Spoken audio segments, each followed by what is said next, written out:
पाकिस्तान का जो सेना अध्यक्ष है वो भी आपने देखा होगा, आपने सुना होगा कि बंकर के अंदर घुस गया था, क्योंकि हिंदुस्तान की सेना का डर उनके जहन में बैठ गया है। और अब अगर इस तरह की कोई हरकत करी तो नरेंद्र मोदी जी ने कह दिया है कि ये देश अब बदलने वाला देश नहीं है, ये हिंदुस्तान नया हिंदुस्तान है जो पाकिस्तान के घर के अंदर घुसकर उनको याद दिलाएगा कि हम 1971, 65 और 62, 99 के युद्धों को याद करते हुए और पाकिस्तान को कब्रिस्तान में तब्दील करने की बड़ी अच्छी क्षमता। हालात की बात करें तो हालात तो पाकिस्तान के खराब है। यहाँ तो पहले भी अच्छे थे और अभी भी अच्छे हैं। एक ब्रह्मोस मिसाइल ने रावलपिंडी के आसपास जो उनके परमाणु ठिकाने थे वहाँ पर भूकंप ला दिया उस एक मिसाइल ने।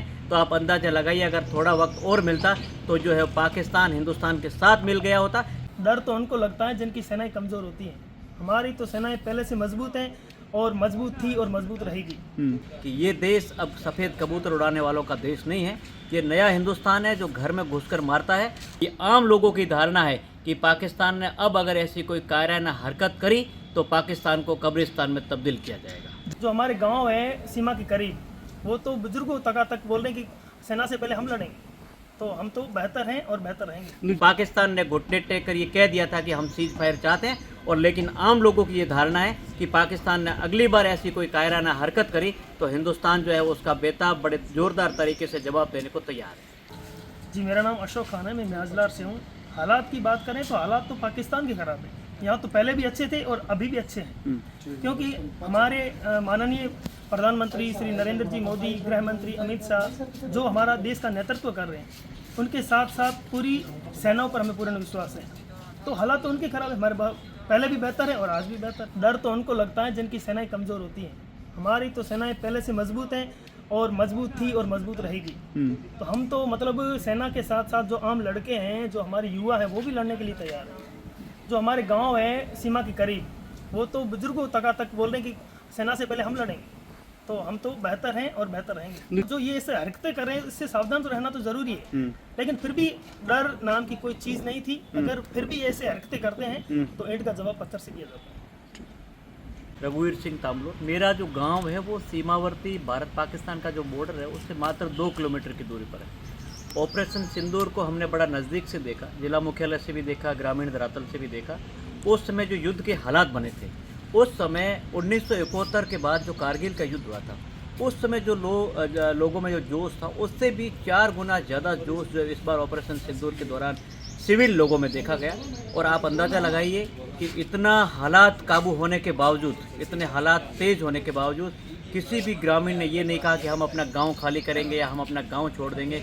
उन्होंने इस बार कहा कि हम लोग जो है इस बार आर पार की लड़ाई के मूड में है और सेना और बीएसएफ के साथ मिलकर पाकिस्तान को फतेह करने का काम करेंगे। क्योंकि पहलगांव का जो हमला हुआ, जो निर्दोष लोगों की जानें गई, उससे पूरे हिंदुस्तान के लोगों में जो है उनका खून खोल उठा।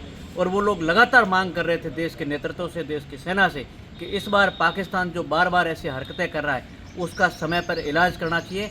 और इस बार आपने देखा कि किस तरीके से हमारी सशक्त वायुसेना ने पाकिस्तान के आतंक के जो ठिकाने थे उनको नेस्तानाबूद करके ये बता दिया कि ये देश अब सफ़ेद कबूतर उड़ाने वालों का देश नहीं है, ये नया हिंदुस्तान है जो घर में घुसकर मारता है।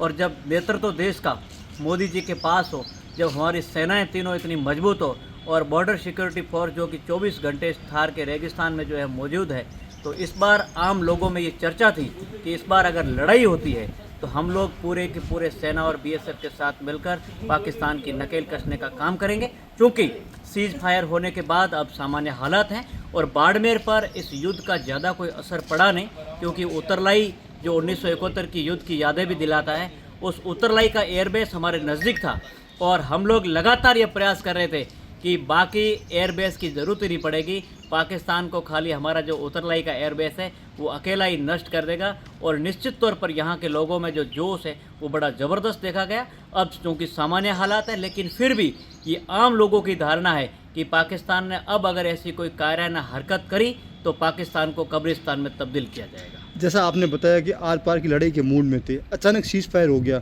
उससे कुछ आपको लगा कि भाई हाँ नहीं होना चाहिए था या हो गया?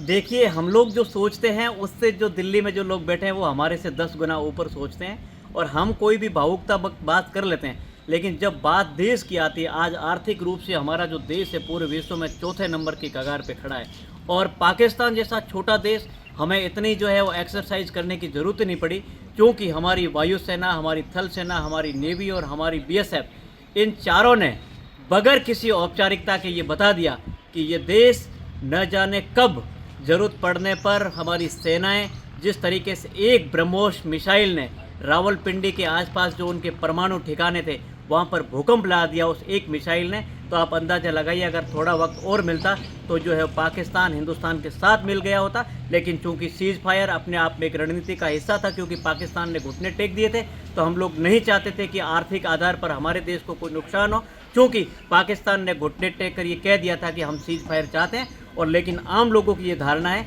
कि पाकिस्तान ने अगली बार ऐसी कोई कायराना हरकत करी तो हिंदुस्तान जो है उसका बेताब बड़े ज़ोरदार तरीके से जवाब देने को तैयार है। जैसे पाकिस्तान एक रहा है कि भाई पाकिस्तान बार बार कोई ना कोई नापाक हरकतें करता रहता है, तो अभी भी कोई अंदेशा लगता है कि हाँ ये ऐसी कोई हरकत और होगी?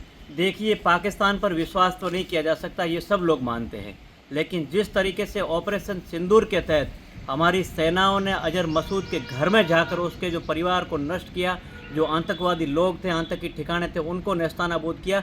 उसके बाद पाकिस्तान का जो सेना अध्यक्ष है वो भी आपने देखा होगा, आपने सुना होगा कि बंकर के अंदर घुस गया था, क्योंकि हिंदुस्तान की सेना का डर उनके जहन में बैठ गया है। और अब अगर इस तरह की कोई हरकत करी तो नरेंद्र मोदी जी ने कह दिया है कि ये देश अब बदलने वाला देश नहीं है, ये हिंदुस्तान नया हिंदुस्तान है, जो पाकिस्तान के घर के अंदर घुसकर उनको याद दिलाएगा कि हम 1971, 65 और 62, 99 के युद्धों को याद करते हुए और पाकिस्तान को कब्रिस्तान में तब्दील करने की बड़ी अच्छी क्षमता रखते हैं।